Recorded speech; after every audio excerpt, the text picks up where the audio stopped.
Top news में आपका स्वागत है। मैं हूं आपके साथ देव। आइए देश दुनिया की खास खबरों पर एक नजर डालें। प्रधानमंत्री नरेंद्र मोदी आज रात 8 बजे फिर से देश को संबोधित करेंगे। देश में कोरोना महामारी के संक्रमण को फैलने से रोकने के लिए जारी लॉकडाउन के तीसरे चरण के बीच पीएम कोई बड़ी घोषणा कर सकते हैं। पीएम ने कल देश में सभी राज्यों के मुख्यमंत्रियों के साथ मैराथन बैठक की थी। इस बैठक में महाराष्ट्र, पंजाब, तेलंगाना, पश्चिम बंगाल और बिहार के मुख्यमंत्रियों ने लॉकडाउन बढ़ाने की अपील की थी। लॉकडाउन के तीसरे चरण के बाद भी देश के कई हिस्सों में कोरोना के नए मामले सामने आ रहे हैं। माना जा रहा है कि पीएम मोदी आज रात के संबोधन में देश में फिर से लॉकडाउन बढ़ाने की घोषणा कर सकते हैं। सूत्रों के अनुसार यह भी कहा जा रहा है कि पीएम अपने संबोधन में लॉकडाउन के एग्जिट प्लान की घोषणा कर सकते हैं। यह भी कहा जा रहा है कि क्लस्टर वाइज लॉकडाउन को लागू किया जा सकता है। पीएमओ ने ट्वीट करके कहा है कि पीएम मोदी आज रात 8 बजे देश को संबोधित करेंगे। बता दें कि कल मुख्यमंत्रियों के साथ बैठक में पीएम ने राज्यों से 15 मई तक लॉकडाउन के लिए सुझाव मांगे थे। देश में कोरोना महामारी के कारण करीब 1.5 महीने के बाद मंगलवार से यात्री ट्रेनें पटरी पर दौड़ेंगी। नई दिल्ली रेलवे स्टेशन से देश के विभिन्न हिस्सों के लिए जाने वाली इन ट्रेनों के लिए किए गए सारी गाइडलाइंस गृह मंत्रालय और रेल मंत्रालय ने जारी कर दिए हैं। ऐसे में इन यात्रियों की असल परीक्षा तो गंतव्य पर पहुंचने के बाद होनी है। यात्रियों को संबंधित राज्यों के हेल्थ प्रोटोकॉल को मानना होगा। लगभग सभी राज्य बाहर से आने वाले यात्रियों को क्वारंटीन सेंटर भेज रहे हैं। ऐसे में स्पेशल ट्रेन के यात्रियों को भी राज्यों के ये नियम मानने होंगे। रेल मंत्रालय ने एक ट्वीट कर साफ किया है कि इन ट्रेनों के गंतव्य पर पहुंचने के बाद इसके यात्रियों को संबंधित राज्यों के हेल्थ प्रोटोकॉल का पालन करना होगा। मंत्रालय ने ट्वीट कर साथ ही यात्रा करने वालों को सलाह दी है कि ऐसे सभी पैसेंजर गंतव्य राज्यों के नियमों को जान लें। आपको बता दें कि श्रमिक स्पेशल ट्रेनों से घर लौटने वाले मजदूरों को भी हेल्थ जांच के बाद ही ट्रेन में चढ़ने की अनुमति होती है। इसके अलावा जिन राज्यों में वे पहुंचते हैं वहां से उन्हें राज्य परिवहन के बसों से क्वारंटीन सेंटर में 21 दिन रहना होता है। ऐसे में रेल मंत्रालय के ट्वीट से साफ है कि स्पेशल ट्रेनों से यात्रा करने वाले लोगों को भी संबंधित राज्यों में क्वारंटीन सेंटर में रहना पड़ सकता है।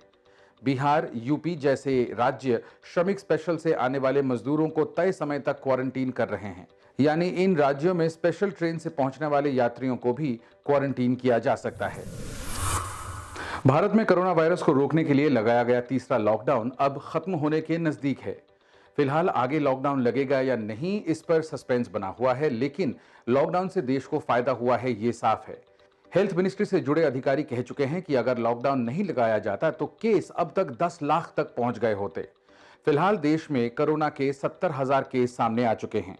केंद्रीय स्वास्थ्य मंत्रालय ने बात अप्रैल महीने में कही थी, तब देश में कुल 7,000 केस सामने आए थे। स्वास्थ्य मंत्रालय में जॉइंट सेक्रेटरी लव अग्रवाल ने तब बताया कि अगर देश में लॉकडाउन लागू नहीं किया गया होता तो कोरोना वायरस संक्रमण के मामले तेजी से बढ़ जाते।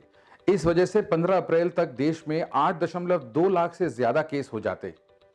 अगर ऐसा होता तो देश में क्या खौफनाक मंजर होता, इसका अंदाजा लगाना मुश्किल नहीं है। ऐसी स्थिति में केस 10 लाख के पार पहुंच चुके होते। केंद्रीय स्वास्थ्य मंत्रालय के ताजा आंकड़ों के मुताबिक देश में कोरोना के मामलों की संख्या बढ़कर 70,700 के ऊपर पहुंच गई है। सोमवार तक भारत में कोविड-19 से जान गंवाने वालों की संख्या 2,293 थी। अब तक 22,454 लोग कोरोना से ठीक होकर घर वापस जा चुके हैं। सीमा पर चीन की नई कारस्तानी हैरान कर रही है। पूर्वी लद्दाख के पैंगोंग सेक्टर में भारत और चीन के सैनिकों के बीच कुछ दिन पहले हुई झड़प के बाद दोनों देशों के बीच तनाव चरम पर है। सबसे बड़ी बात यह है कि चीन पहली बार कई नए इलाकों में भारत को परेशान करने की कोशिश कर सकता है। डोकलाम विवाद के बाद पहली बार दोनों देशों के सेनाओं के बीच इतना तनाव देखा जा रहा है। चीन की किसी भी हरकत का जवाब देने के लिए भारतीय सेना भी सतर्क है। लद्दाख के पैंगोंग सो सेक्टर में 3 स्थानों पर दोनों पक्षों ने 250 से अधिक सैनिकों के बीच 5 और 6 मई को हिंसक झड़प हुई थी। दोनों तरफ से डंडे चले थे और पथराव हुआ था। सूत्रों के मुताबिक इन झड़पों में कुछ अधिकारी और कई सैनिक घायल हुए थे। भारतीय सेना मई-अक्टूबर के बीच लद्दाख से अरुणाचल प्रदेश के बीच चीन से लगी 3,488 किलोमीटर लंबी सीमा पर सतर्क नजरें रख रही है। अभी तक चीनी सैनिक अरुणाचल प्रदेश और लद्दाख के हिस्सों में भारतीय सेना से भिड़ने की कोशिश करती रही है, लेकिन सबसे चौंकाने वाली बात यह है कि चीन ने अब नए इलाकों में जैसे उत्तरी सिक्किम के नाकुला की तरफ भी रुख किया है।